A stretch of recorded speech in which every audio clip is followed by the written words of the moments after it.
ये तू.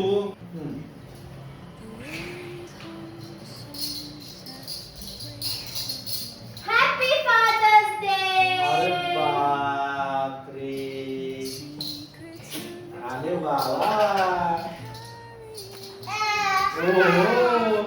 है ना? कोणाचा हँड आहे? कोणाचा हँड आहे? पिले पिले मला.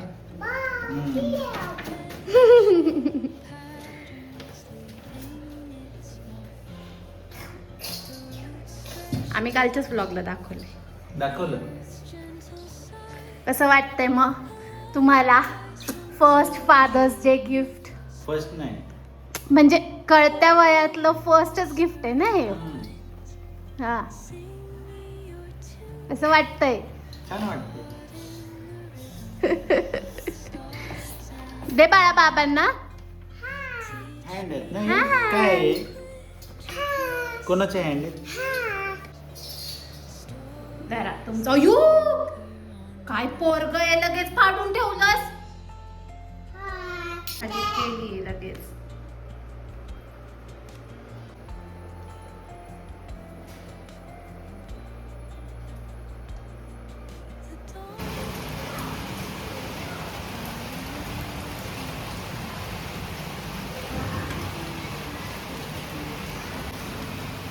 चला, पुण्यात पण पावसाची हजेरी लागलेली आहे अशा प्रकारे.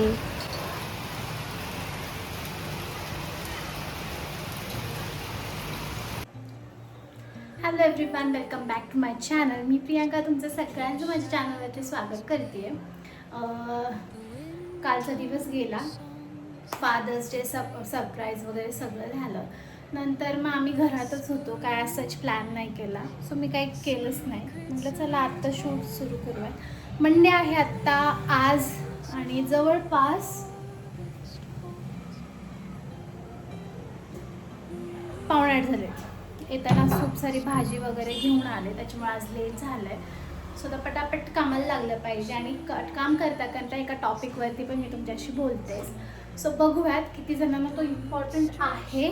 आणि खूप सारं काम पडलं आहे. म्हणजे हे बघा, भांडी तर पूर्ण बेसिन भरलं आहे माझं भांड्यांनी.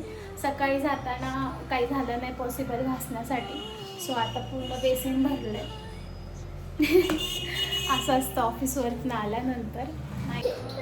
मला मी पाणी दिलं होतं, सगळं इथं सांडवलं आहे. कितपत दिसतंय माहीत नाही. आणि हा पसारा बघा, हा काय पसारा आहे बापरे.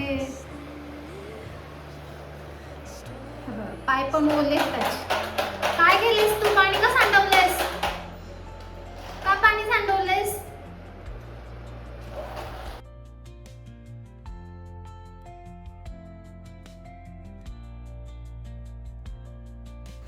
आजचा दिवस आमच्यासाठी खूप खास आहे. सकाळची सुरुवात हार्दिकच्या गोड फादर्स डेने विश झाली. त्याने बाबांसाठी तयार केलेली छोटीशी भेट आणि त्याच्या चेहऱ्यावरचा आनंद खूप भारी वाटलं. मुलं जेव्हा लहान असतात तेव्हा फादर्स डे, मदर्स डे याचा अर्थ कदाचित पूर्णपणे समजत नसतो, पण त्यांना प्रेम व्यक्त करायला नक्कीच येतं. आणि आज हार्दिकच्या या छोट्याशा प्रयत्नातून पुन्हा एकदा जाणवलं.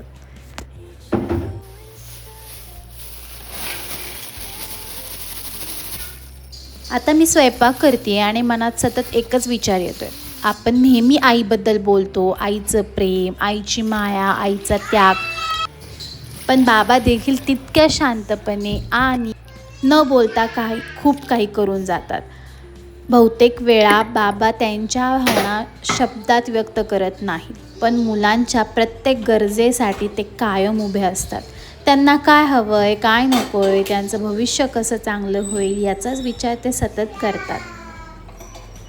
आणि आई झाल्यापासून ना तर मला एक गोष्ट चांगली समजली. पॅरेंटिंग ही फक्त आईचीच जबाबदारी नसते. मुलाला वाढवण्यासाठी आई आणि बाबा दोघेही तितकेच महत्त्वाचे असतात. एक जण प्रेमाने कुशीत घेतो तर दुसरं त्याचं भविष्य सुरक्षित करण्यासाठी मेहनत करत असतो. एक जण मुलाला जेवण भरवतं तर दुसरं त्याच्या प्रत्येक गरजा पूर्ण करण्यासाठी धडपडत असतं. दोघांचं योगदान वेगळंच असतं, पण तितकंच महत्त्वाचं असतं. हे आवडतं, हे आम्हाला खूप आवडतं सध्या तरी. आणि हे इग्नोर करा, हे आत्ताच आणले आम्ही.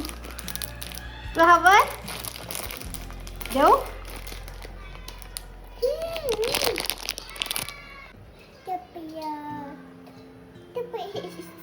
अजून टू बर हॅपी.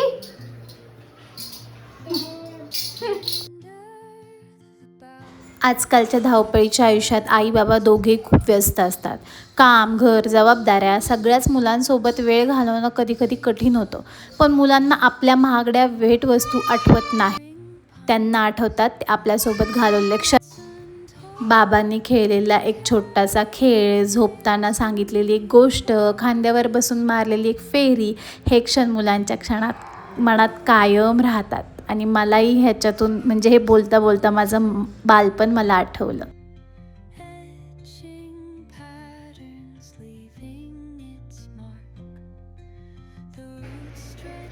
बाबांचं प्रेम खूप वेगळं असतं. ते कदाचित रोज मी तुझ्यावर प्रेम करतो असं म्हणणार नाहीत, पण मुलांसाठी त्यांच्या मनात किती प्रेम असतं ते त्यांच्या प्रत्येक कृतीतून दिसत असतं. स्वतःच्या गरजा बाजूला ठेवतात, मुलांच्या आनंदासाठी मेहनत करतात आणि त्यांची स्वप्न पाहतात आणि त्यांना चांगलं आयुष्य देण्याचे सतत प्रयत्न करतात. हेच तर बाबांचं खरं प्रेम असतं.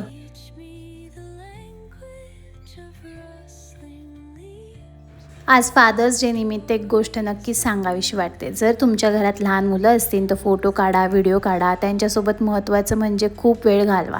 कारण मुलांना परफेक्ट आईबाबा नको असतात, त्यांना फक्त आईबाबा हवे असतात. आणि आज हार्दिकला बाबांसोबत पाहताना मला पुन्हा एकदा जाणीव झाली. सर्व बाबांना फादर्स डेच्या खूप खूप शुभेच्छा. आणि तुमच्या बाबांबद्दलची एक सुंदर आठवण नक्की कमेंटमध्ये सांगा.